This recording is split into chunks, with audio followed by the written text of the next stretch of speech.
कुएं का मेंढक। कुएं का एक मेंढक बहुत घमंडी था। उसका नाम था बीखू।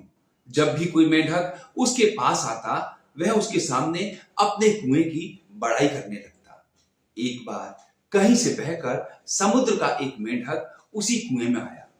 बीखू के पूछने पर उसने अपना नाम सांचू बताया।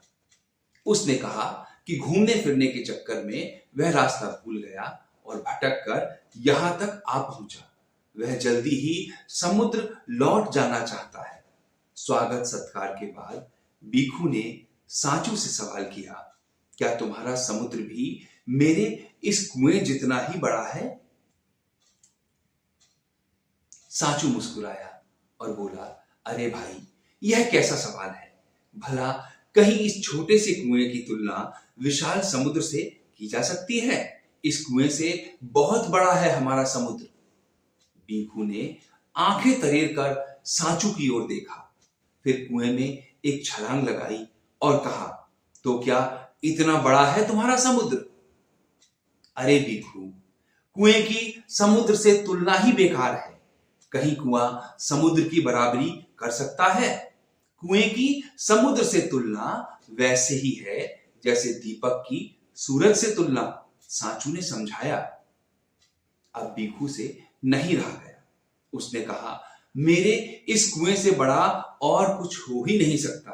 तुम झूठ बोल रहे हो। गप मारने की तुम्हारी आदत है। तुम जल्दी इस कुएं से निकलो, नहीं तो मैं धक्के मारकर तुम्हें बाहर निकाल दूंगा। अचानक दोनों को बाहर बहुत शोरगुल सुनाई दिया। बकरियां में और गायें बाएं बाएं करती भाग रही थी। लोगों के चीखने चिल्लाने की आवाजें भी आ रही थी। जरूर गांव पर कोई मुसीबत आई है, बीखू ने अंदाजा लगाया। सांचू ने लोगों को कहते सुना कि बाढ़ का पानी गांव में घुस आया है। लोगों के घर डूब रहे हैं। जान बचाकर सभी भाग रहे हैं। कुछ ही पलों में कुआं भी बाढ़ के पानी में डूब गया। पानी का बहाव इतना तेज था कि दोनों बहते बहते समुद्र में पहुंच गए। सांचू खुश था कि वह अपने घर आ गया। उसने बीखू से कहा, यही है हमारा समुद्र।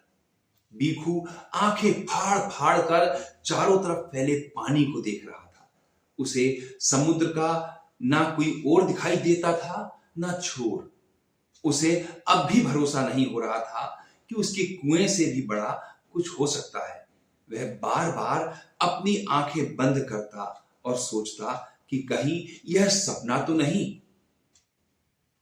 जब उसे पूरा भरोसा हो गया कि यह सपना नहीं सच है, तब उसने अपने खराब बर्ताव के लिए सांचू से माफी मांगी और आंखें खोल देने के लिए उसे धन्यवाद दिया।